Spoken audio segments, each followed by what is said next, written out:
अस्सलाम वालेकुम, मैं हूं सबा भट्टी और आप देख रहे हैं MAT20 न्यूज HD। आइए नजर डालते हैं आज की अहम खबर पर। खबर शामिल करते हैं हाफिजाबाद से नुमाइंदा मोहम्मद यासीन की रिपोर्ट। मुसाफिरों की सेहत का तहफ़्फ़ुज़, मिलावट माफिया की शामत। DG फूड अथॉरिटी के हुक्म पर फूड सेफ्टी टीमों का सुखे की सर्विस एरिया और पिंडी भटिया इंटरचेंज पे क्रैक डाउन। 10 फूड पॉइंट्स की चेकिंग, एक की प्रोडक्शन बंद, 5 को 1,30,000 रुपये के जुर्माने आयद। भारी मिकदार में ममनुआ एक्सपायर्ड अशिया, मौका पर तल्फ की गई अशिया में एक्सपायर्ड कार्बोनेटेड बेवरेजेस, तैयार पिज़्ज़ा भी शामिल हैं। साबका दी गई हिदायत पे अमल दरामद न करने और लाजम रिकॉर्ड की अदम दस्तियाबी पे कार्रवाइयाँ अमल में लाई गई। मारूफ पॉइंट्स में सफाई के इंतहाई नाकस हालात, हिफ्ज़ान सेहत के असूलों की खिलाफ वर्जियाँ की जा रही थी।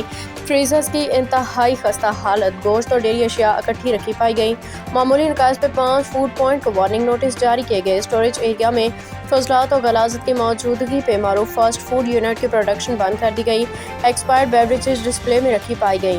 मोटरवेज, बस स्टैंड, लारी अड्डे, GT रोड पर मौजूद फूड पॉइंट्स की किसी भी वक्त सरप्राइज चेकिंग की जा सकती है। वज़ीर आला मरियम नवाज की हिदायत पे मियारी खुराक की फराहमी के लिए ज़ीरो टॉलरेंस पॉलिसी के तहत काम कर रहे हैं। दौरान सफ़र किसी भी किस्म की खुराक से मुताल्लिका शिकायत की सूरत में 1223 पे कॉल करें। तर्जुमान